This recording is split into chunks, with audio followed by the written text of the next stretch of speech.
একটি ছোট্ট গ্রামে একটি চঞ্চল কাঠবিড়ালি বাস করত। তার নাম ছিল বাগুন। বাগুন খুবই চঞ্চল ও হাস্যকর ছিল এবং গ্রামের রাস্তা দিয়ে যখনই লোকজন যেত তাদের পোশাক আশাক চলাফেরা নিয়ে মজা করত। কখনো কারো জামা, কখনো কারো টুপি, সব কিছুতেই হাসি তামাশা করত।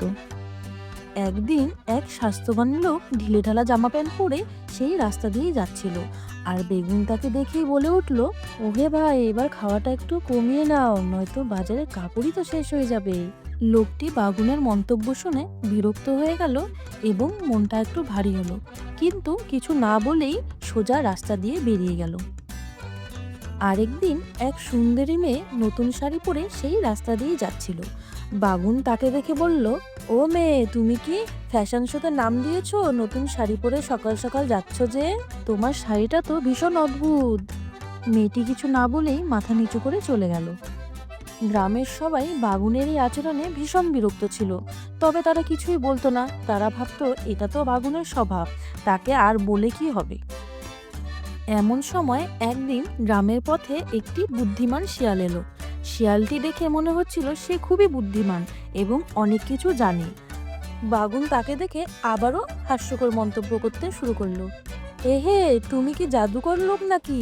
তোমার তো জামা দেখে মনে হচ্ছে তুমি একেবারে রাজকুমার। শিয়ালটি একটু বিচলিত না হয়ে হেসে বাগুনকে উত্তরে বলল, বাগুন, তুমি খুব মজার, কিন্তু জানো, আমাদের সবার ভেতরে এক ধরনের শক্তি থাকে যা বাইরের পোশাকের চেয়েও অনেক বড়। বাগুন একটু অবাকই হলো আর জিজ্ঞেস করলো, কি বলতে চাচ্ছ তুমি? শেয়াল বলল, তুমি যখন অন্যের পোশাক নিয়ে মজা করো তখন হয়তো কিছুক্ষণ হাসি পাবে, কিন্তু জানো, মানুষের পোশাক আর বাহ্যিক রূপের আসলে কোনো মূল্য নেই। আসল মূল্য হলো তাদের ভেতরের ভালোবাসা, সহানুভূতি এবং তাদের মনোভাবের।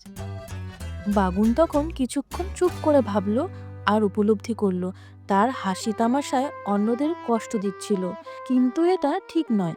অন্যদের কষ্ট দিয়ে নিজে কখনোই সুখী হতে পারবে না।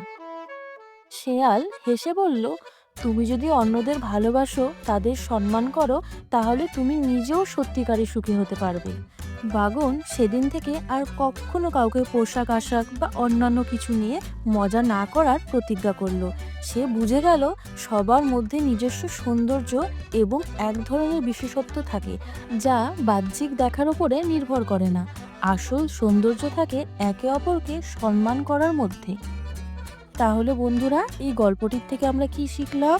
এই গল্পটির থেকে আমরা শিখলাম আমাদের বন্ধুদের এবং আশেপাশের লোকেদের সম্মান করা উচিত এবং বাহ্যিক কিছু দেখে কখনোই কাউকে ছোট করা ঠিক নয়। সব সময় মনোভাব ভালো রাখতে হবে, তাহলেই আমরা সব সময় সুখী হতে পারবো এবং খুশি থাকতে পারবো।